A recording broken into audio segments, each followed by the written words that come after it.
¿Saben aquel refrán que dice que perro que ladra no muerde? Pues sí, yo viví para descubrir que, a veces, el perro que gruñe solo está intentando salvarte. La historia que voy a contarles no es sobre fantasmas o apariciones, sino sobre los demonios que visten piel de gente, te sonríen en la mesa del domingo y te llaman suegra. Es una historia sobre cómo, a mis 79 años, la lealtad de mi perro mestizo me dio el coraje que me faltó durante toda una vida. Si creen que la verdad, por más dura que sea, siempre encuentra una grieta por donde asomarse, y que nunca es tarde para abrir los ojos, entonces háganse un favor. Suscríbanse a este canal, porque lo que van a escuchar ahora puede cambiar la forma en que ven el silencio dentro de su propia casa. El aire de Guanajuato en junio es una manta pesada y seca. El sol, implacable, cuece los tejados de barro y arranca brillos cegadores de las paredes coloridas de las pocas casas que componen nuestro pequeño rancho.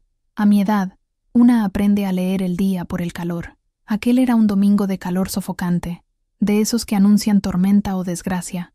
Yo estaba en mi porche, sentada en mi mecedora de mimbre, la misma que me acompaña desde hace 40 años, sintiendo el crujido familiar de la madera como una vieja canción. Mis dedos, nudosos y manchados por la edad y el trabajo, desvenaban ejotes para el almuerzo. La paz era una ilusión frágil, un cristal fino a punto de quebrarse. Y entonces, se quebró. El sonido no fue fuerte, fue un ruido bajo, gutural, que vibró desde el fondo del pecho de Chato, mi perro. Estaba acostado a mis pies, un mestizo color polvo con el pelo ya canoso en el hocico y una lealtad que avergonzaría a mucho ser humano. Sus ojos, normalmente soñolientos y amables, estaban fijos en el portón de madera. Los pelos de su nuca se erizaron lentamente, como un ejército poniéndose en guardia. José Luis, mi yerno, acababa de entrar. Caminaba con esa confianza que roza la arrogancia, la sonrisa blanca e impecable ya estampada en el rostro. Traía una bolsa de pan dulce en una mano, y en la otra, la llave de su coche, que balanceaba como un trofeo. «Buenas tardes, suegrita», canturreó, la voz resonando con una falsa alegría que siempre me provocó un escalofrío. «Traje conchas para el café», iba a responder, a forzar la sonrisa de siempre y agradecerle. Pero no pude, porque el gruñido de Chato se intensificó. No era un ladrido de alerta o emoción, era un sonido de odio contenido, una advertencia profunda y visceral. Chato se levantó, las patas traseras tensas, el cuerpo bajo, listo para el ataque. Nunca, en sus 12 años de vida, le había hecho eso a nadie de la familia. Nunca. José Luis se detuvo a medio camino. La sonrisa vaciló por una fracción de segundo.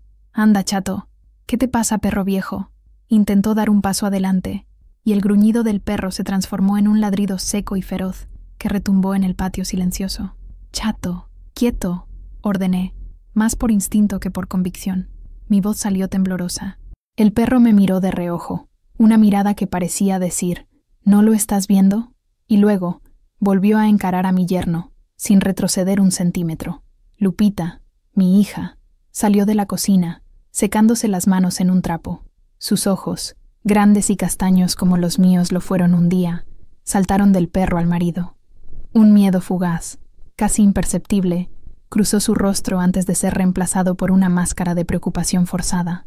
«José Luis, cariño, ¿qué pasó? Chato, ven aquí», llamó, la voz un poco demasiado aguda, pero el perro no se movió. Continuó allí, una estatua de pelos erizados entre aquel hombre y yo. José Luis forzó una risa. «Creo que la edad finalmente le está pasando factura a su perro, doña Coco. Se está volviendo senil». Intentó rodear al animal para acercarse a mí, tal vez para darme un beso en la frente como siempre hacía para guardar las apariencias. En el instante en que se movió, Chato dio un salto hacia un lado, bloqueándole el camino de nuevo, mostrando sus dientes amarillentos.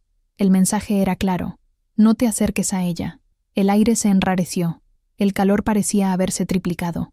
La sonrisa de José Luis desapareció por completo, reemplazada por una expresión gélida, una furia controlada que yo ya había vislumbrado en otras ocasiones, pero siempre dirigida a objetos o en susurros a Lupita. Por un segundo, vi al hombre detrás de la máscara, y lo que vi me heló los huesos, a pesar del calor de 40 grados. En ese instante, en ese porche polvoriento, con el olor a tierra seca y el sonido de un gruñido que rasgaba la normalidad, Lo entendí, no con la mente, sino con el alma. Mis 79 años de vida, de pérdidas, de silencios tragados y de una sabiduría forjada en el dolor, se cristalizaron en una única y terrible certeza.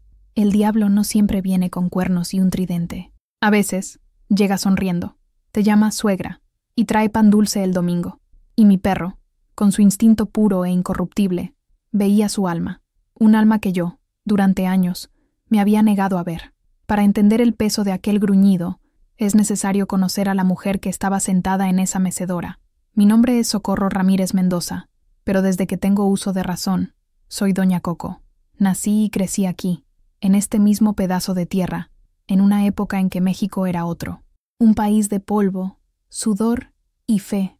La fe en la Virgen de Guadalupe y la certeza de que el papel de la mujer era servir, callar y aguantar. Mi padre era un hombre de campo, duro como la tierra que araba. Mi madre, una sombra silenciosa que se movía entre el fogón de leña y el lavadero, con los ojos siempre bajos. Ella me enseñó a cocinar los mejores tamales de la región y a bordar flores perfectas en manteles, pero lo que más me enseñó fue el silencio que apacigua al hombre enojado, el silencio que esconde la falta de dinero, el silencio que se traga las lágrimas para no preocupar a los hijos. Me convertí en una maestra en ese arte. Me casé con Ramiro a los 17 años. No era un hombre malo, era simplemente un hombre de su tiempo, proveedor, celoso, de pocas palabras y menos cariños. La vida con él era una rutina predecible, él en el campo, yo en la casa. Tuvimos 2 hijas, Lupita y Elena. Eran mi sol, la razón por la que me levantaba cada mañana. Yo quería para ellas un mundo diferente, un mundo donde sus voces fueran escuchadas, pero ¿cómo enseñar un canto que yo misma nunca aprendí a cantar? Ramiro se fue pronto, llevado por una fiebre que los médicos de la ciudad no supieron curar. Quedé viuda a los 35, con 2 niñas que criar. Fue la etapa más difícil y, paradójicamente, la más liberadora de mi vida. El luto era pesado, pero el peso de la obligación de agradar a un hombre había sido quitado de mis hombros. Me convertí en padre y madre. Me despertaba antes de que cantara el gallo para preparar la masa de los tamales, y solo me iba a dormir cuando la última prenda que cosía para afuera estaba lista. Mis manos se convirtieron en mi sustento. Plantaron, cosecharon, cocinaron, cosieron y acariciaron a mis hijas hasta que se convirtieron en mujeres. Elena, la mayor, siempre fue más arisca, más parecida a su padre. Se casó con un mecánico de Irapuato y se mudó a la ciudad, construyendo una vida pragmática y distante. Lupita, la menor, era mi reflejo, dulce, soñadora, con una bondad que, yo temía, el mundo vería como debilidad. Ella se quedó, cuidándome, ayudando en la casa, su corazón demasiado grande para su pequeño pecho. Yo veía su futuro en mis sueños, un buen marido, un hombre trabajador que la amara y la respetara, alguien que viera la joya que era. Y entonces apareció José Luis. Él no era de nuestro rancho, vino de Salamanca, una ciudad grande y llena de promesas. Trabajaba como gerente en una de esas fábricas de piezas de automóviles, un cargo que, para nosotros, sonaba a realeza. Conoció a Lupita en la fiesta de quinceañera de una prima. Recuerdo la noche en que ella volvió a casa, con los ojos brillando como estrellas. «Mamá es tan diferente», suspiró, sentada al borde de mi cama. Me escuchó.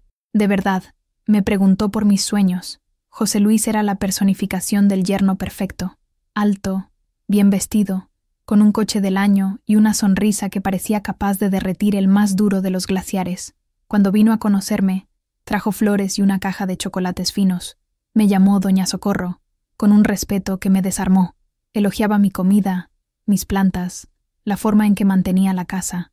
Miraba a Lupita con una adoración que parecía salida de una telenovela. «Su hija es un tesoro, Doña Socorro», me dijo una vez, mientras tomábamos café en el patio. «Prometo que la cuidaré como usted la ha cuidado». Y yo le creí. ¿Cómo no creerle? Él era todo lo que le había pedido a la Virgen para mi hija. Un hombre educado, con un buen empleo, que parecía amarla de verdad. Los vecinos comentaban: «Lupita se sacó la lotería», decía doña Elvira, la de la tienda. «Un hombre de la ciudad, y tan distinguido». El noviazgo fue un cuento de hadas. Cenas, paseos, regalos. La llevaba a conocer lugares que ella solo veía en la televisión. Y, Poco a poco, empecé a notar el primer cambio. Lupita, que siempre había sido sencilla, comenzó a preocuparse por las marcas, por la ropa, por la apariencia. José Luis dice que necesito presentarme bien, mamá. Es importante para su posición. Parecía razonable. No lo cuestioné. Se casaron un año después, en una bonita ceremonia en la iglesia principal. Él compró una casa pequeña, pero nueva, en una urbanización en las afueras de nuestra comunidad, lo suficientemente cerca para que Lupita pudiera visitarme. El primer año fue de aparente felicidad. Pronto llegó mi nieto, Mateo, un niño precioso, con los ojos de su madre y la sonrisa de su padre. Me sentía completa. Mi hija estaba casada, segura, con una familia. Había cumplido mi misión. Mal sabía yo que el telón del teatro apenas comenzaba a abrirse, y la obra que se desarrollaría sería una tragedia silenciosa. El príncipe encantado, como descubriría, era solo un actor muy talentoso, y su escenario era mi familia. Las grietas en una pared nunca aparecen de golpe. Comienzan finas como un cabello, líneas que solo notas si miras muy de cerca. Con el tiempo, se profundizan, se ramifican, hasta que un día toda la estructura está comprometida. Así fue con el matrimonio de Lupita. La primera fisura fue el dinero. José Luis ganaba bien, o eso decía, pero nunca parecían tener suficiente. La vida en la ciudad es cara, suegrita, explicaba con un suspiro cansado, cuando yo notaba que Lupita dudaba en comprarle algo a Mateo. Impuestos, gasolina, las apariencias que debo mantener en el trabajo. Usted entiende. Yo entendía. Y, por entender, empecé a ayudar. Un poco de dinero aquí para el gas, un poco allá para los zapatos del niño. Lo daba con el corazón abierto, feliz de poder contribuir. Pero el poco comenzó a convertirse en frecuente, y las peticiones venían siempre de José Luis, nunca de Lupita. Se me acercaba cuando estábamos a solas, con una historia cuidadosamente elaborada. No le comente a Lupita, por favor. Se preocupa demasiado, y no quiero agobiarla con problemas de hombres. Yo, criada para creer que las finanzas eran problemas de hombres, acepté. Era mi deber ayudar a mantener la paz en el hogar de mi hija. Luego vino el aislamiento, sutil, como una telaraña que se teje. Las amigas de la infancia de Lupita dejaron de visitarla. «Son una mala influencia, mamá», me dijo Lupita una vez, repitiendo palabras que claramente no eran suyas. José Luis dice que son demasiado simples, que me arrastran hacia abajo. Sus visitas a mí también cambiaron. Antes, pasaba las tardes. Nos sentábamos en el porche y charlábamos durante horas. Ahora, las visitas eran cronometradas. José Luis llamaba a media tarde. «Cariño, ¿ya vienes? La casa es un desastre». O «Mateo necesita ayuda con la tarea. Ya sabes que yo no tengo paciencia para eso». Ella se levantaba al instante, con una disculpa en los ojos, y se iba. Era como si él la sujetara con una correa invisible. La tercera fisura fue el desprecio disfrazado de broma. En los almuerzos familiares, hacía comentarios que parecían inofensivos, pero que llevaban una púa de veneno. «Ah, esta comida de mi Lupita. Lo intenta, pobrecita, pero nunca le llegará a los talones a la suya, suegrita». Y todos reían, incluida Lupita, con una sonrisa tensa. O, si ella daba una opinión sobre política o alguna noticia, él la interrumpía con una caricia en la cabeza. «Deja eso para los que entienden, mi amor. Eres demasiado bonita para quemarte las neuronas con esas cosas». Y yo, la maestra del silencio, no decía nada. Era una broma. Era su forma de ser. Hacer ruido sería crear un problema, y me enseñaron toda la vida que la paz, aunque fuera falsa, era preferible al conflicto. Cada vez que me callaba, sentía que estaba añadiendo otra capa de argamasa sobre las grietas, con la vana esperanza de que la pared no se derrumbara.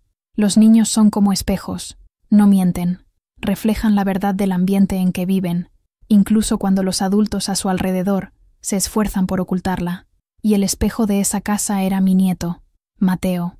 De pequeño, Mateo era una bola de energía y risas. Corría por mi patio persiguiendo a las gallinas, se subía al guayabo, y su carcajada era la música más dulce que conocía. Adoraba a su padre. Sus ojos brillaban cuando José Luis llegaba del trabajo. «¡Papá! ¡Papá!», gritaba, corriendo para colgarse de sus piernas. Pero alrededor de los 6, 7 años, el espejo comenzó a empañarse.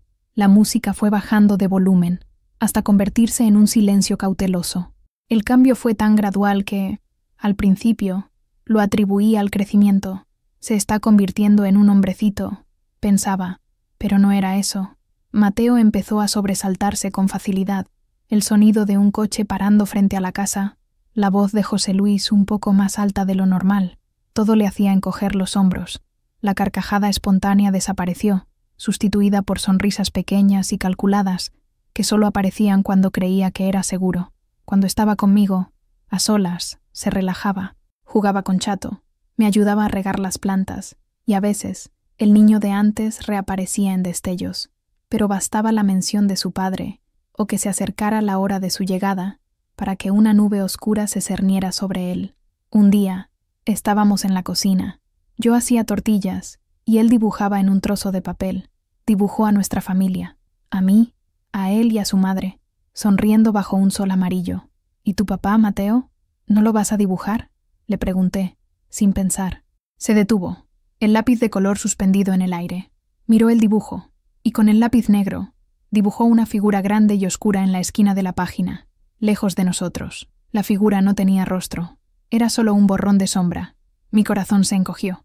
¿Por qué está ahí tan lejos?, insistí, tratando de mantener la voz casual. Se encogió de hombros, con los ojos fijos en el papel.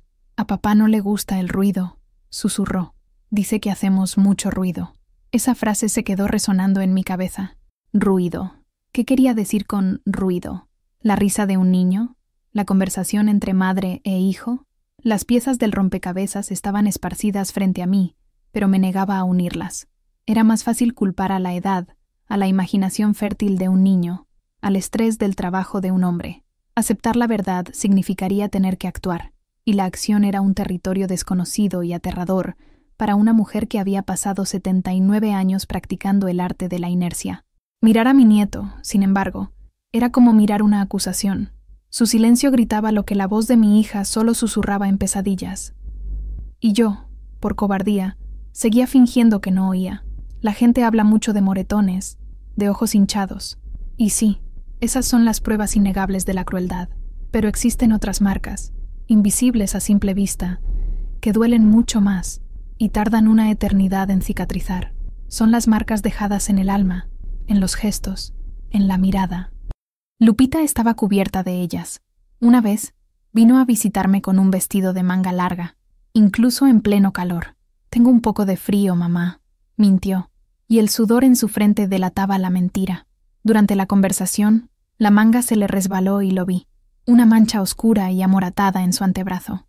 «Hija mía, ¿qué es eso?», pregunté, con el corazón en la garganta. Se bajó la manga rápidamente, con los ojos llenos de pánico. «No es nada. Soy tan torpe, mamá». Me golpeé con la esquina de la puerta del armario. Ya sabes cómo soy. Yo sabía cómo era, y no era torpe, pero acepté la excusa. Era más fácil. Era el camino de la paz. Pero las caídas y los golpes se hicieron frecuentes. Una vez era el brazo, otra la pierna, oculta bajo una falda larga, y con cada nueva marca, una nueva excusa, cada vez más elaborada, cada vez menos convincente.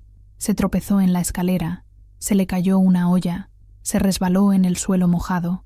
Se había convertido en la mujer más desafortunada y descoordinada del mundo. Sin embargo, las peores marcas eran las que no se podían cubrir con ropa. Estaban en su forma de hablar. Empezó a disculparse por todo. «Disculpa, mamá. El café no quedó tan bueno hoy. Disculpa. Derramé un poco de agua. Disculpa. Creo que dije una tontería». Pedía perdón por existir. Perdió la capacidad de tomar decisiones. «¿Qué crees que debería cocinar para la cena, mamá? José Luis es tan exigente».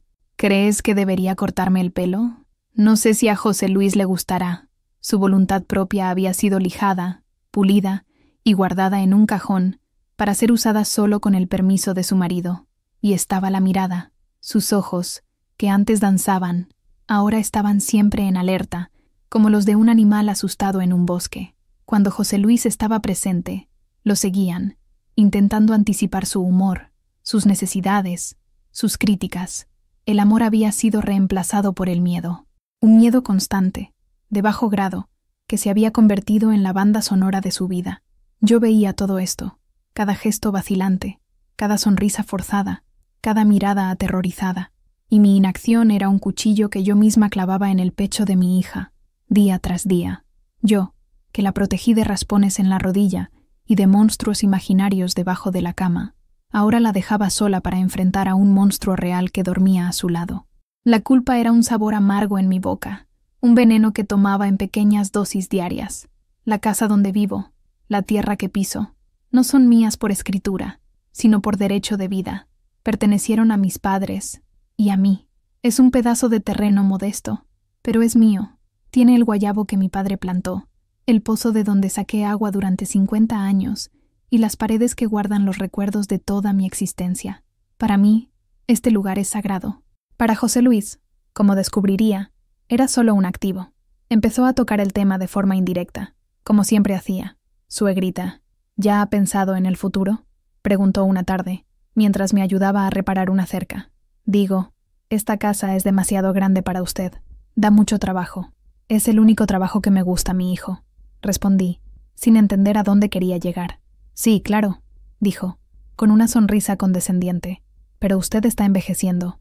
¿No sería más cómodo vivir con nosotros? Tendríamos una habitación solo para usted. Y piense en el ahorro. Podríamos vender este terreno. Con el dinero, podríamos dar un enganche para una casa más grande, con un patio para Mateo. Sería bueno para todos. La propuesta sonó, a primera vista, como un acto de generosidad. Un yerno preocupado por el bienestar de su suegra anciana. Pero algo en mi interior se rebeló. La idea de dejar mi casa, mis recuerdos, mi independencia, para vivir bajo su techo y sus reglas, era como pedirme que dejara de respirar. Agradezco la preocupación, José Luis, pero yo estoy bien aquí. Esta es mi casa. Es aquí donde quiero morir, dije, con una firmeza que lo sorprendió. Su sonrisa vaciló. No sea dramática, suegrita. Nadie está hablando de morir. Estoy hablando de practicidad, de familia. ¿No quiere estar más cerca de su nieto? Era un golpe bajo, y él lo sabía. Usar a Mateo como cebo. Lo veo todos los días. Y aquí tengo a mis vecinas, mis plantas, mi chato. Tengo mi vida. La conversación murió ahí, pero el tema no. Volvió a tocarlo varias veces, siempre con un nuevo enfoque. Una vez era sobre mi seguridad. Un terreno aislado como este, con una mujer mayor sola, es un peligro. Otra vez era sobre la oportunidad financiera. El valor de los terrenos aquí está subiendo, suegrita. Es el momento de vender. Sería un tonto quien perdiera esta oportunidad. Empecé a notar un patrón. Su interés en mi propiedad era desproporcionado. Era una obsesión. Lupita, cuando se lo comenté, defendió a su marido. Solo se preocupa por ti, mamá. Quiere tu bien. Estaba tan inmersa en su telaraña que ya no podía distinguir la manipulación del cuidado. Su insistencia me puso en alerta. ¿Por qué tanta prisa? ¿Por qué tanto interés? Empecé a guardar mis documentos, la escritura de la casa, en un lugar más seguro. Una desconfianza fría comenzó a instalarse en mi corazón. No quería protegerme. Quería lo que era mío. Y de repente, sus dificultades financieras, las constantes peticiones de dinero, cobraron un nuevo y siniestro significado. No solo estaba controlando a mi hija, tenía los ojos puestos en mi legado. Hubo un día específico, meses antes del episodio con Chato, que debería haber sido mi despertar, pero yo todavía estaba en un sueño profundo. Fue una tarde en que una tolvanera, una de esas violentas tormentas de polvo, barrió la región. El cielo, antes de un azul límpido, se volvió ocre. El viento aullaba, arrastrando tierra y hojas secas, azotando las ventanas. Estaba en casa, con Lupita y Mateo. Habíamos cerrado todo, y el mundo exterior parecía haber llegado a su fin. Mateo tenía miedo, aferrado a la falda de su madre. Lupita, pálida, miraba por la rendija de la ventana. La electricidad se había ido. El teléfono de Lupita sonó. Era José Luis. La llamada fue corta. Cuando colgó, el pánico en sus ojos era palpable. «¿Qué pasa, hija mía?» «Es José Luis. El coche se averió en la carretera, a unos 5 kilómetros de aquí. Está a pie, en medio de esta tormenta. Quiere que vaya a buscarlo». Se me heló la sangre. «De ninguna manera. Es demasiado peligroso». «La visibilidad es cero. No puedes conducir con este tiempo. Dile que espere, que busque refugio». «No lo entiendes, mamá», dijo, con la voz al borde del llanto. A él no le gusta esperar. Se va a poner furioso. Dijo que tengo que ir. Ahora. ¿Está loco? ¿Y Mateo? ¿Vas a dejar al niño aquí?» Dijo que dejara a Mateo contigo. La discusión que siguió fue lo más cercano a un enfrentamiento que hemos tenido. Le rogué, argumenté, Usé toda mi autoridad de madre. Dije que era una locura, un riesgo innecesario, pero era como hablar con una pared. El miedo que le tenía a él era mayor que el miedo a la tormenta. Tengo que ir, mamá. Por favor, entiéndelo.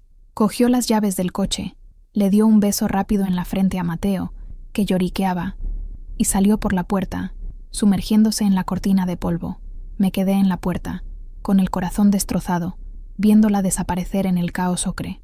Me sentí impotente, me sentí cómplice. Volvió 1 hora después, con el coche cubierto de tierra y las manos temblando en el volante. José Luis estaba a su lado, impasible. No le dio las gracias. No le preguntó si estaba bien. Lo primero que dijo al entrar en casa fue: «Tardaste. Casi me lleva el viento». Esa noche, después de que se fueran, no pude dormir. La imagen de Lupita saliendo en esa tormenta, no por coraje, sino por miedo, se repetía en mi mente. Ese hombre había puesto en riesgo la vida de mi hija por puro capricho, por un ego herido. Eso no era amor, no era cuidado, era tiranía. Debería haber sido el punto final. Debería haber sido el momento en que marcharía a su casa y la traería de vuelta. Pero llegó la mañana siguiente. El sol volvió a brillar. El polvo se asentó. Y mi coraje, que se había agitado con la tormenta, se asentó junto con la tierra. La costumbre del silencio era más fuerte. Y me odié por ello. Mi casa siempre fue un lugar de puertas abiertas. Los vecinos entraban a pedir una taza de azúcar. Las amigas venían a chismear en el porche. Pero, cuando José Luis estaba presente, las puertas se cerraban. No las puertas físicas, sino las de las conversaciones. Desarrollé una audición selectiva, la audición de quien necesita saber lo que no se dice, y empecé a oír fragmentos, pedazos de diálogos que morían en cuanto yo entraba en una habitación. Una vez, pasé por la sala y oí su voz, baja y sibilante, que venía de su cuarto. «Ya te dije que no hables de eso con tu madre. Ella no tiene nada que ver con nuestras finanzas. ¿Quieres que piense que no soy lo suficientemente hombre para mantener a mi familia?» Oí el llanto ahogado de Lupita. «Pero, José Luis, no tenemos...» Entré en la sala, haciendo ruido a propósito. Su voz se detuvo abruptamente. Segundos después, salió del cuarto, con la sonrisa de siempre en el rostro. «Suegrita, justamente estábamos hablando de lo importante que es usted para nosotros». La mentira era tan descarada que resultaba un insulto. Otra vez, encontré a Mateo en el patio, hablando con Chato. El niño hablaba en voz baja, acariciando las orejas del perro. «No puedes contárselo a papá, ¿vale? Es nuestro secreto». Mamá lloró otra vez porque el dinero desapareció, pero él dijo que fue ella quien lo perdió. Dijo que se le están olvidando las cosas, como a la abuela. Todo mi cuerpo se tensó. Gaslighting. No conocía la palabra en ese entonces, pero sentí su veneno. No solo la estaba controlando, la estaba haciendo dudar de su propia cordura, y estaba usando mi nombre, mi edad, como un arma contra ella. Las llamadas telefónicas también se convirtieron en un campo minado. Si yo contestaba al teléfono y era para él, me trataba con una cordialidad exagerada, pero oía el cambio de tono cuando creía que yo no estaba cerca. La voz se volvía dura, impaciente. «¿De dónde sacaste ese dinero? No me vengas con esa historia. Haz lo que te ordené y punto final». Cada fragmento era una pieza de un mosaico horrible. La humillaba, la aislaba, la manipulaba, la explotaba financieramente y la minaba psicológicamente. Estaba deconstruyendo a mi hija, ladrillo por ladrillo, y construyendo en su lugar una marioneta asustada. Y lo más terrible era que lo hacía todo bajo el velo de la normalidad, del yerno atento, del marido dedicado. El monstruo era invisible para el resto del mundo, y yo, que lo veía con una claridad cada vez mayor, seguía puliendo su aureola con mi silencio.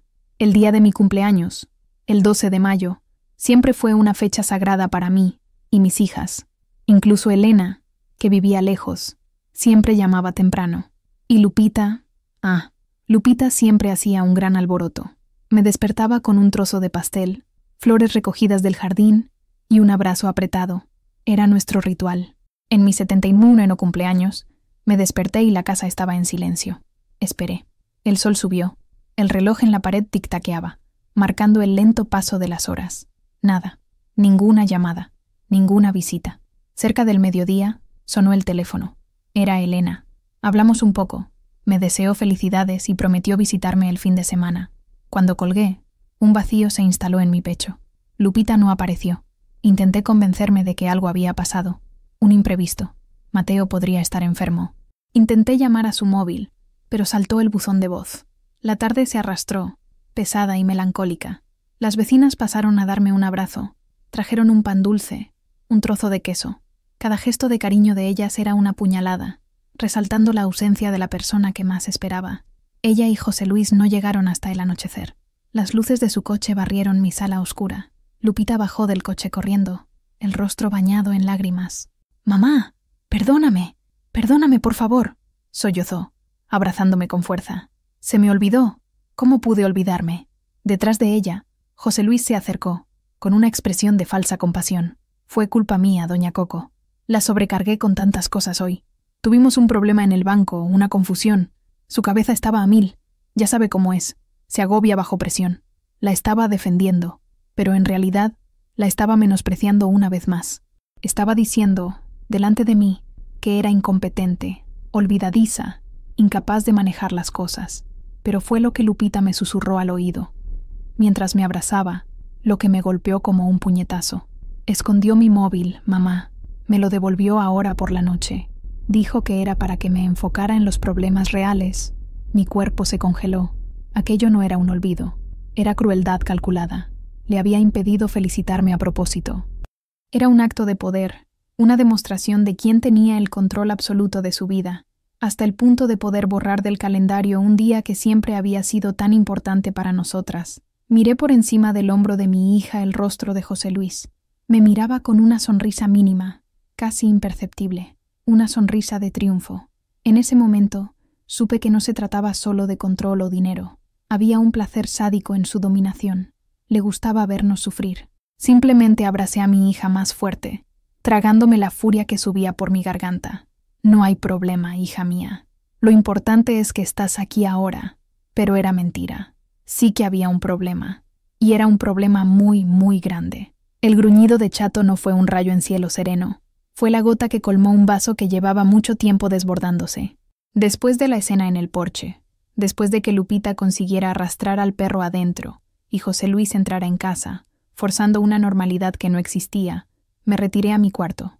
Me senté al borde de la cama, con las manos temblando, y por primera vez me permití conectar los puntos.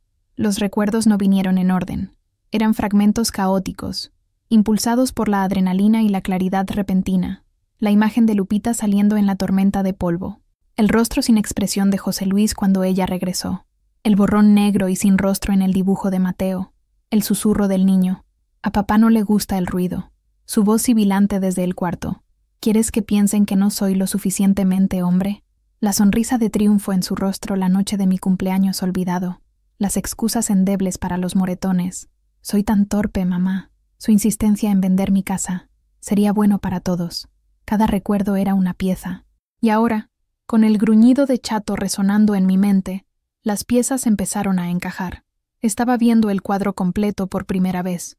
No eran incidentes aislados, no eran problemas de pareja, no era su forma de ser, era un patrón, un sistema de abuso meticuloso, diseñado para aniquilar el espíritu de mi hija y apoderarse de todo lo que teníamos. Y entonces, un hilo de memoria más antiguo, más doloroso, salió a la superficie.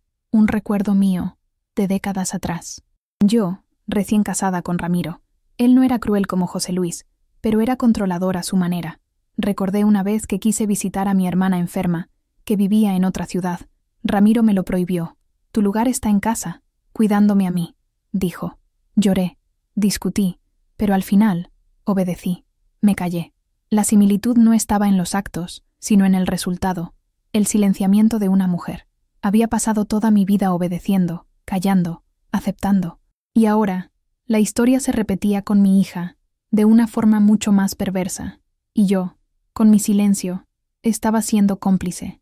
Estaba siendo mi madre. Y Lupita estaba siendo yo. El ciclo se estaba repitiendo, y yo era la única que podía romperlo. La revelación me cayó encima con el peso de un yunque. La culpa que sentía no era solo por no haber ayudado a mi hija. Era por haberle enseñado, inconscientemente, el camino de la sumisión. Mi silencio de toda una vida había pavimentado el camino hacia su sufrimiento. Lágrimas calientes y amargas rodaron por mi rostro arrugado. No eran lágrimas de tristeza, eran lágrimas de furia, una furia antigua, guardada durante décadas, contra mi padre, contra mi marido, contra la sociedad que nos enseñó a ser pequeñas, y sobre todo, una furia contra mí misma. En ese cuarto, esa tarde de domingo, la mujer dócil y silenciosa que fui durante 79 años comenzó a morir, y en su lugar, algo nuevo, duro e inquebrantable, empezó a nacer. A partir de ese domingo, cambié. Por fuera, era la misma doña Coco de siempre, sentada en su mecedora, desvenando ejotes, pero, por dentro, era una centinela. Mis ojos y oídos, antes pasivos, se convirtieron en herramientas de investigación. Dejé de desviar la mirada, dejé de fingir que no oía. Me convertí en una observadora silenciosa, una espía en mi propia casa. José Luis notó el cambio. No sabía qué era, pero lo sintió. Ya no forzaba las sonrisas. Mis respuestas se volvieron monosilábicas, y lo encaraba. Lo miraba a los ojos, sin parpadear. Eso lo incomodaba. Su poder residía en que nadie se atrevía a enfrentarlo, ni siquiera con la mirada. Empecé a prestar atención a los detalles, a la forma en que le entregaba a Mateo un juguete caro, pero nunca se sentaba en el suelo a jugar con él, al modo en que interrumpía a Lupita a media frase para corregirla sobre un detalle irrelevante, minando su confianza frente a los demás, a la forma en que controlaba su móvil, siempre verificando algo, leyendo sus mensajes por encima de su hombro. Creé pequeñas trampas. Un día, cuando se quejaba de dinero, dije, casualmente, «Qué extraño». El otro día la comadre Elvira me dijo que te vio saliendo de la casa de apuestas que abrieron cerca de Celaya. Se atragantó con el café. La comadre se está haciendo vieja y ve cosas. Yo nunca he pisado un lugar de esos. Estaba en una reunión de trabajo. La negación fue demasiado rápida. La rabia en sus ojos, flagrante. Había tocado un nervio. Comencé a hablar más con Mateo, cuando estábamos solos. No hacía preguntas directas, que pudieran asustarlo. Le contaba historias de mi infancia, de cómo la vida era simple. Y él, poco a poco, se abría. «Abuela, ¿es verdad que el dinero no crece en los árboles?», me preguntó un día. «Es verdad, mi hijo. Hay que trabajar mucho para conseguirlo. Entonces, ¿por qué papá pone su dinero en una máquina que parpadea y hace ruido? Dice que es para que el árbol del dinero crezca más rápido. Pero mamá siempre llora después». Bingo. La casa de apuestas no era una alucinación de la comadre Elvira. Era un vicio, un desagüe por donde el dinero de mi hija y el mío se estaba yendo. La imagen se hizo más clara. No era solo un tirano doméstico, era un jugador. Un mentiroso compulsivo que había construido un castillo de naipes sobre los ahorros y la cordura de mi hija. Y la insistencia en vender mi propiedad ahora cobraba todo el sentido. No quería una casa más grande. Necesitaba dinero para cubrir sus deudas, para alimentar su vicio. Mi casa, mi legado, era su próxima apuesta. Cada nuevo descubrimiento era como un trago de veneno, pero también de antídoto. El veneno de la verdad me corroía, pero el antídoto de la certeza me fortalecía. El miedo estaba, poco a poco, siendo reemplazado por una determinación fría. Ya no estaba lidiando con un yerno difícil, estaba lidiando con un depredador, y haría todo lo posible para proteger a mi cría. Sabía que no podía hacer esto sola. Necesitaba ayuda, una aliada. Y la única persona en la que podía confiar, a pesar de la distancia, era mi otra hija, Elena. Llamarla no fue fácil. Elena era pragmática, con los pies en la tierra. Nunca le gustó mucho José Luis. Le parecía demasiado pulcro para ser verdad, pero siempre respetó la elección de su hermana. Temía que me acusara de estar exagerando, de ser una vieja entrometida. Esperé una noche en que sabía que estaría sola. Marqué el número con los dedos temblorosos. «¿Mamá? ¿Pasó algo? Nunca llamas a esta hora». Su voz estaba llena de preocupación. «Necesito hablar, hija mía. Es sobre tu hermana». Y entonces se lo conté todo. Mi voz, que durante tanto tiempo se acostumbró a ocultar y minimizar, ahora derramaba la verdad sin filtros. Le conté sobre el dinero que desaparecía, el aislamiento de Lupita, los accidentes constantes, el miedo en los ojos de Mateo, la crueldad del cumpleaños olvidado, la obsesión por mi casa y, finalmente, el descubrimiento sobre el vicio del juego. Al otro lado de la línea hubo un largo silencio, un silencio tan profundo que pensé que se había cortado la llamada. «¿Elena? ¿Estás ahí?» «Estoy aquí», respondió con la voz entrecortada. Lo sabía. En el fondo de mi corazón sabía que algo andaba mal, pero no quise verlo. Es más fácil no ver. La culpa en su voz era un eco de la mía. La culpa no es tuya, ni mía, dije, más para convencerme a mí misma que a ella. La culpa es de él, pero la responsabilidad de hacer algo al respecto, ahora, es nuestra. ¿Qué quiere hacer, mamá?, preguntó, la voz ahora firme, la pragmática Elena de vuelta al control. ¿Quiere que vaya para allá y le parta la cara a ese desgraciado? La imagen me hizo esbozar una sonrisa triste. No, hija mía, la violencia no resuelve nada. Se haría la víctima y nosotras quedaríamos como las locas. Necesitamos ser más inteligentes que él. Necesitamos un plan. ¿Qué plan? Todavía no lo sé con certeza, admití. Pero sé que necesito sacar a Lupita y a Mateo de ahí. Y necesito proteger mi casa. Y sobre todo, necesito que la verdad salga a la luz. No en nuestra cocina, sino delante de todo el mundo. Él se alimenta del secreto, del silencio. Vamos a encender la luz. Estoy con usted, mamá. Cueste lo que cueste. Dígame qué hacer, y lo haré. Colgar ese teléfono fue como quitarme un peso de 100 kilos de encima. Ya no estaba sola. Tenía un ejército, aunque fuera un ejército de 2 mujeres, la guerrera silenciosa y la pragmática de la ciudad, y juntas íbamos a la batalla. El plan comenzó a tomar forma en mi cabeza. Para exponer a un mentiroso, necesitas pruebas. Palabras contra palabras no serían suficientes. Él era encantador, convincente. Fácilmente nos pintaría como una suegra senil y una cuñada envidiosa. Necesitaba algo concreto. Empecé a buscar. Una tarde en que Lupita y Mateo estaban conmigo y José Luis estaba trabajando hasta tarde, lo que ahora sabía que era un eufemismo para jugando, le pedí a Lupita que buscara unos hilos de bordar viejos que guardaba en su cuarto, en su casa.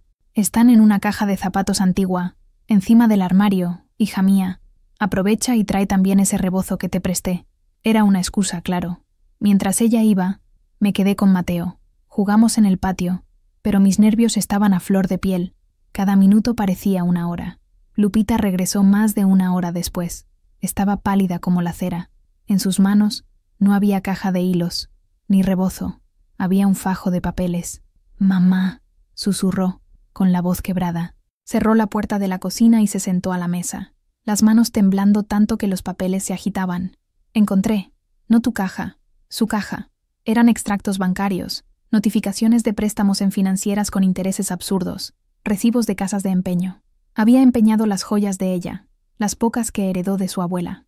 Había un contrato de préstamo con un usurero local, un hombre de pésima reputación.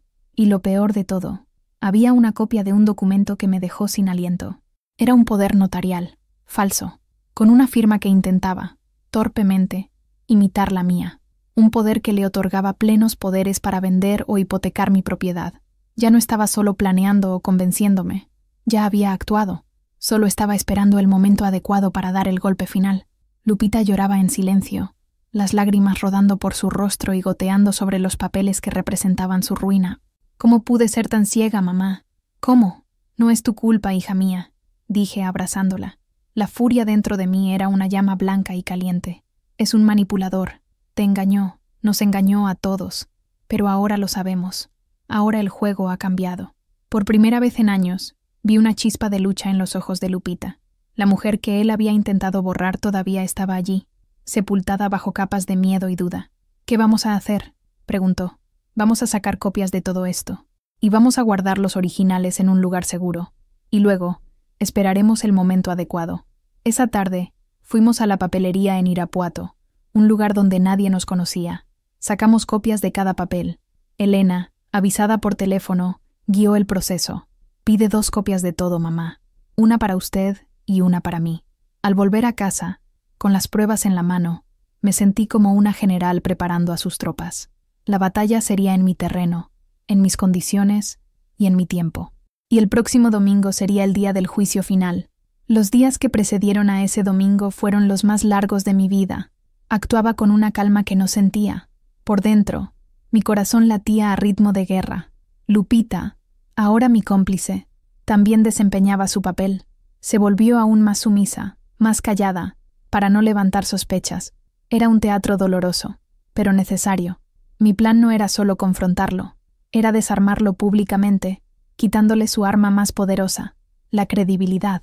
Para ello necesitaba testigos, pero no cualquier testigo. Necesitaba personas cuya palabra tuviera peso en nuestra comunidad. El viernes, caminé lentamente hasta la casa de don Anselmo, el comisariado ejidal. Él era el líder de nuestra comunidad agraria, un hombre mayor, sabio y respetado por todos. Su palabra era ley. Lo encontré cuidando su milpa. «Doña Coco, qué honor. ¿A qué debo la visita?», dijo, quitándose el sombrero en señal de respeto. «Anselmo, necesito un favor». «Un favor muy grande», dije, sin rodeos. «El domingo, después de la misa, habrá un almuerzo en mi casa. Me gustaría que usted y su esposa estuvieran presentes. Y me gustaría que viniera no como un amigo, sino como una autoridad». Me miró, sus ojos pequeños y astutos leyendo la urgencia en mi rostro. «¿Es algo grave, Socorro?» «Es algo que necesita resolverse a la luz del día, Anselmo, por el bien de mi familia», asintió, sin hacer más preguntas. «Allí estaremos». Mi segunda visita fue a doña Elvira, la dueña de la tienda. Ella era el centro de noticias no oficial de nuestro rancho. Nada sucedía sin que ella lo supiera. Y a pesar de ser chismosa, tenía un buen corazón y un fuerte sentido de la justicia.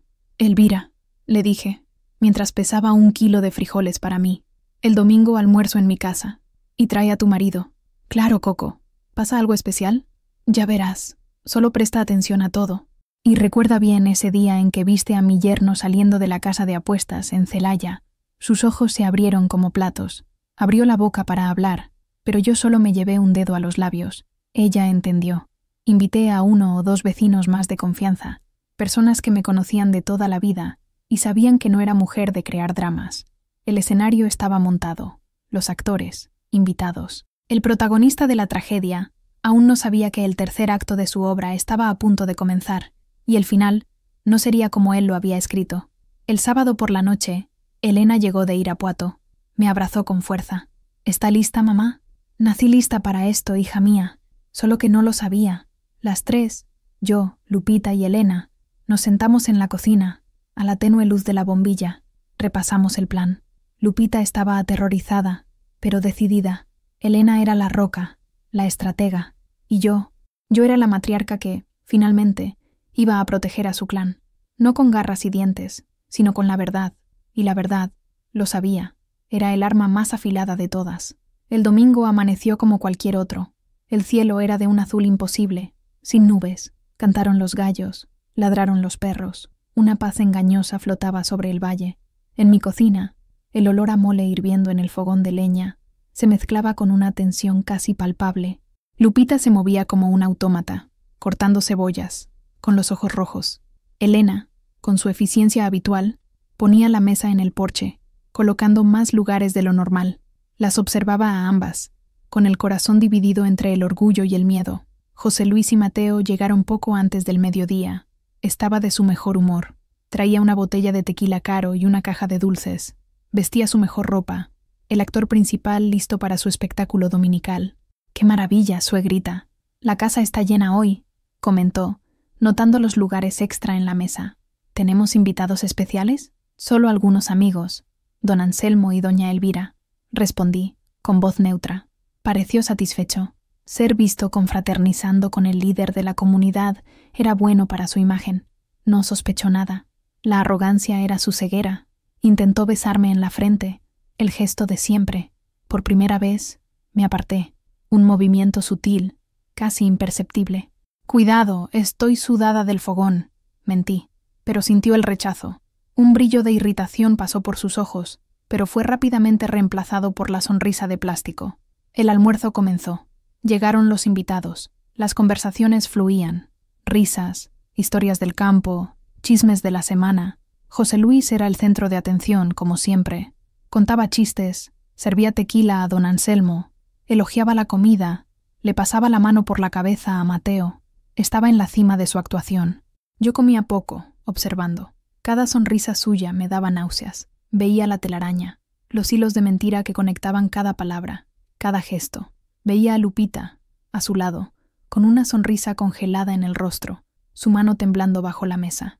Veía a Mateo, callado, encogido en su silla, comiendo sin mirar a nadie.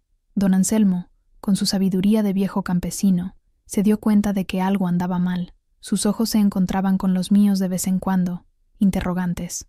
Yo solo negaba discretamente con la cabeza, una señal para que esperara. El sol comenzó a bajar en el horizonte, pintando el cielo con colores de fuego. La comida terminó. Las mujeres empezaron a recoger los platos. Era la hora. La calma había terminado. La tormenta estaba a punto de comenzar. «Siéntense, por favor», dije, mi voz sonando más alta y firme de lo que esperaba. «Aún no hemos terminado. El postre de hoy es la verdad». Todos detuvieron lo que estaban haciendo. El silencio cayó sobre el porche, pesado y absoluto. Todos los ojos se volvieron hacia mí. José Luis me miró, la sonrisa finalmente desapareciendo, reemplazada por una máscara de confusión y cautela. Sabía que el guión había cambiado. Permanecí sentada en la cabecera de la mesa, mi trono de mimbre. Mis manos estaban apoyadas en los brazos de la silla, para que nadie viera cuánto temblaban. Miré cada rostro presente, la curiosidad de Elvira, la seriedad de don Anselmo, el miedo de Lupita, la determinación de Elena, y finalmente miré a José Luis. Durante muchos años, comencé, la voz calmada y medida, fui una mujer de silencio. Me enseñaron que la paz de un hogar vale más que la verdad. Me enseñaron a no crear problemas, a tragarme el llanto. Hoy he aprendido que la paz construida sobre mentiras no es paz, es una prisión. Y hoy, las puertas de esa prisión se van a abrir. José Luis forzó una risa nerviosa. Suegrita, ¿se siente bien? Creo que el calor le ha hecho mal. Quizás un poco de filosofía para después del almuerzo. Intentó convertir mi discurso en un delirio senil. Nunca me he sentido tan lúcida en toda mi vida, respondí, encarándolo. Y la primera verdad de hoy es sobre el dinero. Tú, José Luis, que te presentas como un gerente exitoso, has explotado sistemáticamente a mi hija y a mí. Vives pidiéndome dinero prestado, siempre con la excusa de que la vida es cara. Eso es un absurdo, protestó, mirando a los otros invitados como buscando apoyo. Yo nunca haría eso. Doña Coco está confundida. ¿Lo estoy?, pregunté. Elvira, ¿podrías decirnos qué viste en Celaya hace unas semanas? Doña Elvira, sintiendo el peso del momento, se enderezó en su silla. Vi al señor José Luis saliendo de esa casa de juegos nueva, la que está cerca del mercado. Estoy segura. Era su coche, y era él. El rostro de José Luis perdió el color. Eso es una calumnia, un chisme de gente pequeña. No es calumnia cuando se tienen pruebas, dijo Elena, con la voz fría como el hielo. Se levantó y colocó una carpeta sobre la mesa. La abrió y esparció las copias de los documentos, los extractos bancarios con retiros cuantiosos, los recibos de las casas de empeño, el contrato con el usurero. Esto de aquí, José Luis, es tu éxito. Deudas, préstamos, las joyas de mi hermana empeñadas. ¿Dónde está tu sueldo de gerente? ¿En la mesa de póker? ¿En las máquinas tragamonedas? Un murmullo de asombro recorrió la mesa. Don Anselmo miraba los papeles, el rostro contraído en un ceño fruncido. José Luis se levantó de un salto, la silla cayendo hacia atrás con un estruendo. Esto es una invasión de la privacidad. No tenían derecho. Es una locura. Miró a Lupita, los ojos fulminándola. Tú hiciste esto. Traidora. No la llames traidora, dije, mi voz subiendo de tono por primera vez. La única traición aquí es la tuya. Traicionaste su confianza. Traicionaste su amor. Traicionaste a esta familia. ¿Familia?, escupió las palabras. Ustedes son una bola de rancheros que no entienden nada de la vida. La máscara había caído. El príncipe encantado ya no existía. En su lugar, había un hombre desesperado, acorralado, mostrando su verdadera cara, fea y cruel. Y el postre amargo apenas comenzaba a servirse. Todos los ojos se volvieron hacia Lupita, que hasta entonces permanecía encogida en su silla, temblando como una hoja. José Luis la miraba con un odio casi físico, una amenaza silenciosa que decía: «Cállate o te arrepentirás». Por un instante, temí que cediera, que la costumbre del miedo fuera más fuerte. «Lupita», dijo él, la voz ahora un veneno edulcorado. «Diles, mi amor, dile a tu madre y a tu hermana que están locas. Diles que nos amamos y que todas las parejas tienen sus problemas. Di la verdad». Era un último y desesperado acto de manipulación. Estaba usando la palabra verdad para exigir una mentira. Lupita levantó la cabeza. Las lágrimas rodaban por su rostro, pero sus ojos, por primera vez en mucho tiempo, tenían un brillo de desafío. Me miró a mí, a Elena, y luego a don Anselmo, y entonces miró a su marido. «¿La verdad, José Luis?», dijo, la voz débil pero clara. «La verdad es que te tengo miedo». La verdad es que ando de puntillas en mi propia casa para no irritarte. La verdad es que me dices todos los días que soy tonta, que soy incompetente, que no soy nada sin ti. Cada palabra parecía costarle una fuerza inmensa, pero continuó, la voz ganando fuerza con cada frase. La verdad es que mis accidentes, mis caídas, ocurren siempre después de que te pregunto por el dinero. La verdad es que me aislaste de mis amigas, de mi familia. Controlas mi teléfono, mi tiempo, mi dinero.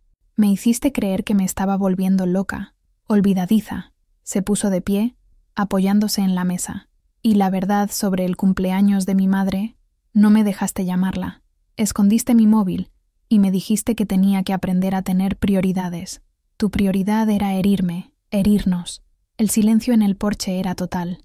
El aire se podía cortar con un cuchillo. La confesión de Lupita, hecha con la voz temblorosa de quien rompe cadenas, era más poderosa que cualquier documento, cualquier prueba.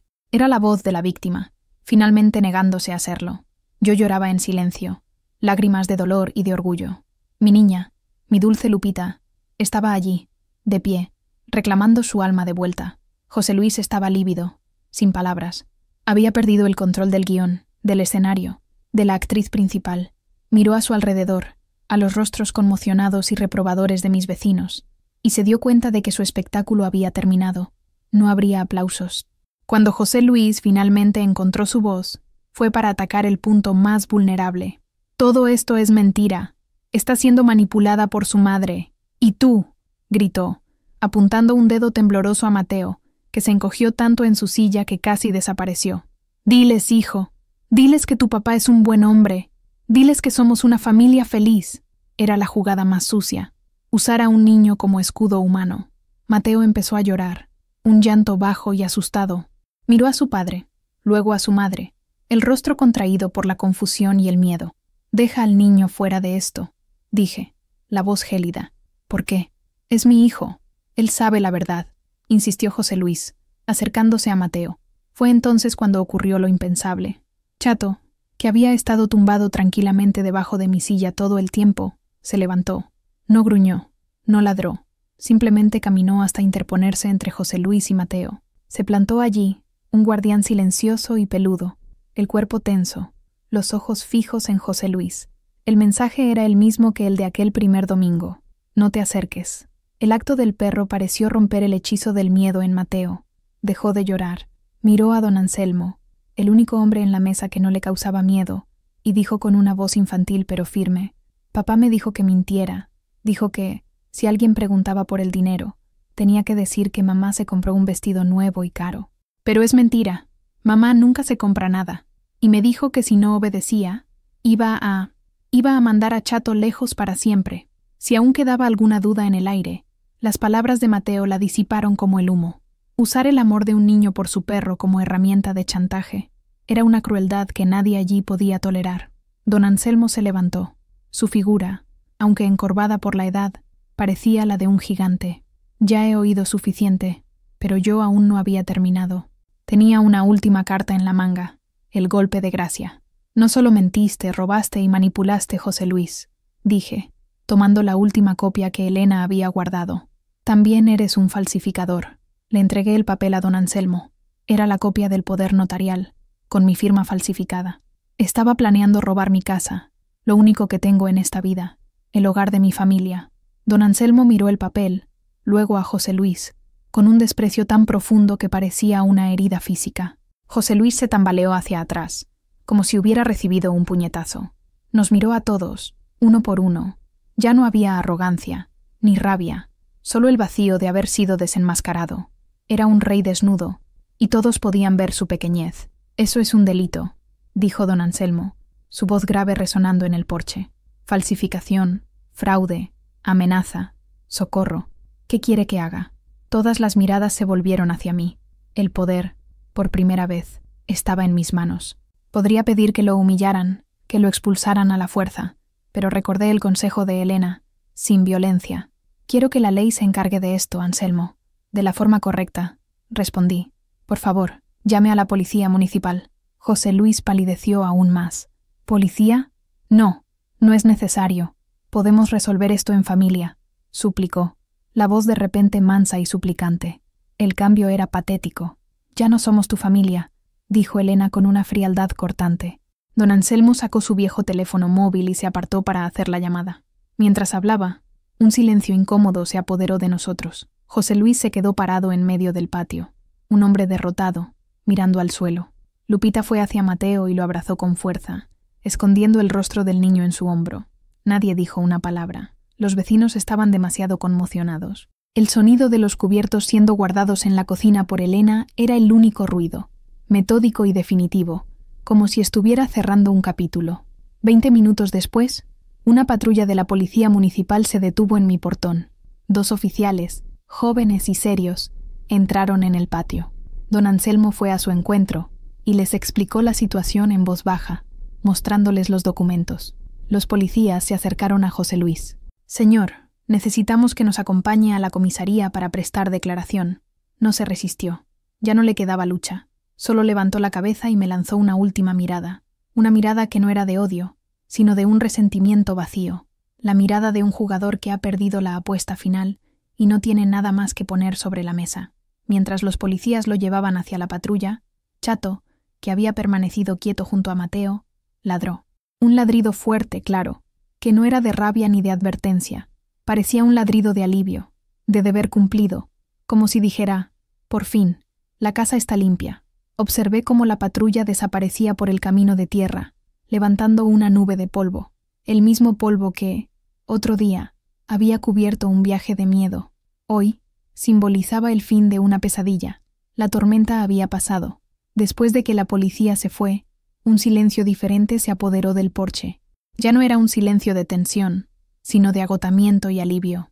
Doña Elvira y los otros vecinos se acercaron, uno a uno, para abrazarme. No hubo preguntas, ni chismes, solo miradas de solidaridad y respeto. «Es usted una mujer de mucho coraje, doña Coco», dijo el marido de Elvira, apretando mi mano. «No», respondí, mirando a Lupita. El coraje fue de ella. Ella rompió el silencio. Cuando todos se fueron, nos quedamos las 4 en el porche, viendo el crepúsculo teñir el cielo. Yo, mis 2 hijas y mi nieto, el núcleo de mi familia, finalmente en paz. Lupita lloraba en voz baja, un llanto que ya no era de miedo, sino de liberación. «¿Y ahora, mamá? ¿Qué va a ser de nosotros?» «Ahora», dijo Elena, rodeando con un brazo los hombros de su hermana, «tú y Mateo van a vivir aquí, con nosotras, y mañana contrataremos al mejor abogado de Irapuato. Iniciaremos el divorcio, pediremos una orden de alejamiento y nos aseguraremos de que pague por cada centavo que robó y cada lágrima que te hizo derramar». «Pero yo no tengo nada», susurró Lupita. «Nos tienes a nosotras», dije, tomando su mano. «Y eso es todo. El resto lo reconstruimos. Yo reconstruí mi vida una vez cuando tu padre murió. Podemos hacerlo de nuevo, juntas».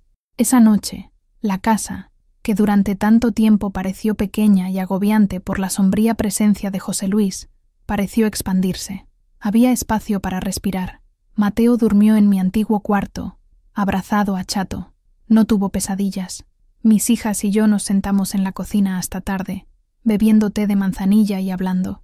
Por primera vez en años, hablamos abiertamente. Lupita contó detalles que había guardado para sí misma, pequeñas crueldades diarias, humillaciones que la hicieron sentir sin valor. Elena escuchaba, la rabia en su rostro dando paso a un apoyo incondicional. Les conté sobre mi propio matrimonio, sobre los silencios de Ramiro, sobre mi propia sumisión. Confesé mi culpa, mi miedo, mi inercia, y ellas me perdonaron. En esa cocina, a la luz de la luna que entraba por la ventana, las 3 curamos las heridas de generaciones, rompimos el ciclo. Los meses siguientes fueron de una reconstrucción lenta y delicada, como cuidar un jardín después de una helada. José Luis, enfrentado a las pruebas y sin recursos para un buen abogado, aceptó un acuerdo. Fue procesado por fraude y malversación, cumplió una corta pena de servicio comunitario y desapareció de nuestras vidas. Una orden de alejamiento garantizaba que no podría acercarse a nosotros. Lupita floreció. Fue un proceso. Al principio, todavía se disculpaba por todo. Todavía dudaba en tomar decisiones. Pero, poco a poco, con el apoyo de Elena y mi paciencia, empezó a reencontrarse. Volvió a coser, un talento que había abandonado porque José Luis decía que era cosa de pobres. Sus costuras eran impecables. Empezó a vender sus piezas en el mercado de la ciudad y, para su sorpresa, a la gente le encantaron. Abrió una pequeña libreta y por primera vez tenía su propio dinero, ganado con sus propias manos. El mayor cambio, sin embargo, fue en Mateo. El niño que había dejado de sonreír volvió a reír a carcajadas. El sonido de su risa corriendo por el patio era la prueba de que estábamos en el camino correcto. Él y Chato eran inseparables. Le contaba historias al perro, compartía sus meriendas, y el perro lo seguía a todas partes, su fiel protector de pelo y cuatro patas. Elena venía a visitarnos con más frecuencia. La distancia entre nosotras, que no era solo geográfica, sino emocional, desapareció. Nos convertimos en lo que siempre debimos haber sido, una trinidad de mujeres fuertes, cada una con sus cicatrices, pero unidas por un lazo inquebrantable. La vida en mi casa volvió a tener la melodía que conocía de mi juventud, el sonido de las agujas de coser, el olor a comida en el fogón, las conversaciones en el porche, las risas de un niño. La paz ya no era una ilusión frágil, era real, sólida, construida sobre los cimientos de la verdad y el coraje. Un día, estaba en mi mecedora, observando a Lupita enseñar a Mateo a plantar una mata de tomate en la huerta. Ella reía, con la cara sucia de tierra, los ojos brillando con una luz que no veía desde hacía más de una década. Era mi hija de vuelta, la verdadera, no la sombra que el miedo había creado. En ese momento, sentí una gratitud tan inmensa que se desbordó en lágrimas. Agradecí a la Virgen, a don Anselmo, a Elena, y agradecí a mi viejo perro mestizo, que dormía a mis pies, roncando suavemente. No solo le había gruñido a un hombre malo, le había gruñido para despertar a una leona dormida. Al principio, sentí las miradas. En nuestro pequeño rancho, donde la vida de todos es un libro abierto, el escándalo del almuerzo del domingo se extendió como la pólvora. Cuando iba a la tienda, la gente dejaba de hablar, susurraban. Sabía lo que algunos pensaban. La vieja loca que expuso a su propia hija, que lavó los trapos sucios en público. Pero, para mi sorpresa, la mayoría de las miradas no eran de juicio, eran de admiración. Las mujeres, sobre todo, las más mayores que, como yo, habían pasado la vida tragando sapos, me miraban con un respeto silencioso, un asentimiento con la cabeza que decía: bien hecho, hiciste lo que nosotras nunca tuvimos el valor de hacer. Las más jóvenes me buscaban, me pedían consejo. Una de ellas, una chica recién casada, me detuvo a la salida de la iglesia. «Doña Coco», dijo en voz baja, «mi marido también, controla mi dinero, dice que no sé gastar». Escuchar su historia me dio fuerza. Me convertí, sin querer, en un símbolo. La anciana que, a los 79 años, se negó a quedarse callada. La mujer que usó su edad no como una excusa para la debilidad, sino como un arma de sabiduría y autoridad. Ya no era solo la doña Coco que hacía buenos tamales. Era la doña Coco que enfrentó al diablo y venció. Lupita también sintió el cambio. La gente no la miraba con lástima, como a una pobrecita. La miraban con empatía. Las amigas de las que se había alejado, por orden de José Luis, volvieron a buscarla. La abrazaron, le contaron sus propias historias de relaciones difíciles. Descubrió que no estaba sola. Su dolor, antes secreto y solitario, se convirtió en un puente para conectar con otras mujeres. La vergüenza, que José Luis le había inculcado con tanto esmero, comenzó a disiparse, reemplazada por un sentido de solidaridad. No era una víctima fracasada, era una superviviente, y su historia, que ahora contaba sin miedo, se convirtió en una luz de alerta para otras. El pueblo, que antes veía a José Luis como un ejemplo de éxito, ahora lo mencionaba con desprecio. Se convirtió en una leyenda al revés, un cuento con moraleja sobre los peligros de juzgar a un hombre por su coche y su sonrisa. El respeto que tanto valoraba, y que había construido sobre una base de mentiras, se derrumbó en un solo día, y el respeto por nosotras, por nuestra pequeña familia de mujeres, creció, sólido y verdadero, como las piedras del río que atraviesa nuestras tierras. El tiempo tiene una forma curiosa de curar las heridas, no las borra. Las cicatrices permanecen, como mapas de batallas libradas, pero, con el tiempo, dejan de doler. Se convierten solo en un recordatorio de la fuerza que tuvimos para sobrevivir. Lupita todavía tenía pesadillas, a veces. Se despertaba en medio de la noche, asustada, pero ahora ya no estaba sola. Yo me levantaba, preparaba un té, y nos quedábamos hablando en la cocina hasta que el miedo pasaba. Los recuerdos de la humillación aún la acechaban en momentos de duda, pero ahora tenía su trabajo, su dinero, su independencia, para recordarle su valor. Un día, llegó del mercado con una pequeña maceta de bugambillas, de un rosa vibrante. «Para el porche, mamá», dijo sonriendo, «para traer más color». Plantamos las flores juntas, con las manos en la tierra. Mientras cavábamos el hoyo, me dijo, «¿Sabes, mamá? Durante mucho tiempo me sentí como una vasija rota. Él me rompió en tantos pedazos que pensé que nunca volvería a estar entera». Se detuvo, mirando la planta en sus manos. «Pero ahora lo veo. Quizás ya no soy la misma vasija de antes. Quizás los pedazos se pegaron de una forma diferente, pero todavía puedo contener la tierra. Todavía puedo dar flores». Esa metáfora, tan simple y tan profunda, se quedó conmigo. Éramos eso, mujeres remendadas, pero no destruidas. Las grietas en nosotras ahora estaban rellenas de oro, el oro de la resiliencia, del amor propio y de la unión. Elena también cambió. La fachada pragmática y dura que siempre usó como armadura comenzó a ablandarse. Empezó a llamar más, no solo para resolver problemas, sino para saber cómo estábamos, para compartir cosas de su día. La crisis nos reunió de una manera que años de normalidad no habían logrado. Entendió que la fuerza no está en ser inquebrantable, sino en saber pedir y ofrecer ayuda. Y yo me sentía más viva a los 79 que a los 40. La furia que me movió ese domingo se transformó en una energía tranquila y poderosa. Había encontrado mi voz, tarde en la vida, pero a tiempo de marcar la diferencia. Ya no necesitaba el silencio como un escudo. Mi verdad era mi armadura, y era a prueba de todo. Hoy, ha pasado un año. Estoy sentada en la misma mecedora, en el mismo porche. El sol de junio se está poniendo, pintando el cielo con los mismos tonos de fuego de aquel domingo fatídico, pero el aire no es pesado, es ligero. Chato duerme a mis pies, su pelo canoso brillando bajo la luz dorada. Ronca, un sonido suave y constante que es la banda sonora de mi paz. De vez en cuando, sus patas se mueven, como si corriera en sueños, quizás ahuyentando los últimos fantasmas que aún rondan esta casa. Desde la cocina, llega el sonido de la risa de Lupita, mezclada con la voz de Mateo, que cuenta animadamente sobre su día en la escuela. El olor a tortillas recién hechas en el comal llena el aire. Es el olor a hogar, a un hogar seguro, a un santuario que nosotras, las mujeres de esta familia, reconstruimos de las cenizas. A veces, me encuentro pensando en José Luis, no con odio, ni con rabia, sino con una especie de lástima lejana. Buscó poder y riqueza a través de la mentira y la crueldad, y al final se quedó sin nada. Nosotras, a quienes consideraba débiles e insignificantes, encontramos en nuestra unión y nuestra verdad la mayor de todas las fortunas. Mi vida está llegando a su fin.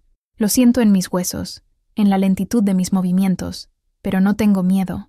Viví para ver a mi hija levantarse. Viví para oír a mi nieto reír a carcajadas de nuevo. Viví para descubrir la fuerza que no sabía que poseía.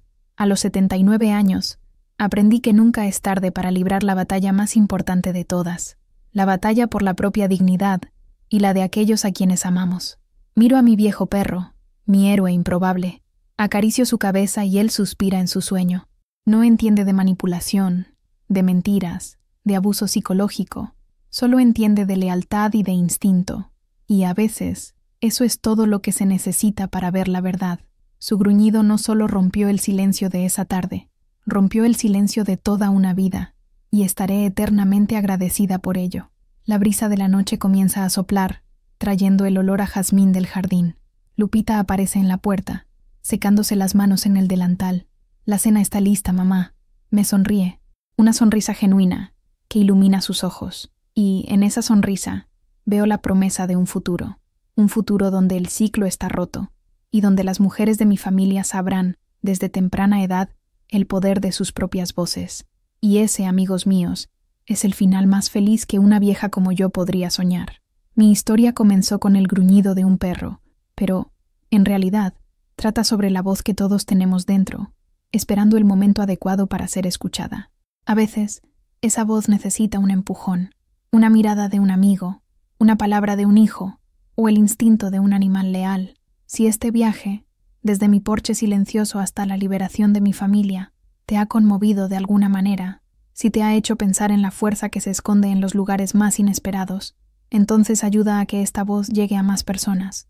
Dejen su «me gusta», para que el algoritmo entienda que las historias de coraje importan. Comenten abajo sobre un momento en que ustedes, o alguien que conocen, encontraron la fuerza para romper un silencio. Y, por supuesto, suscríbanse al canal, porque cada historia compartida es una luz encendida en la oscuridad.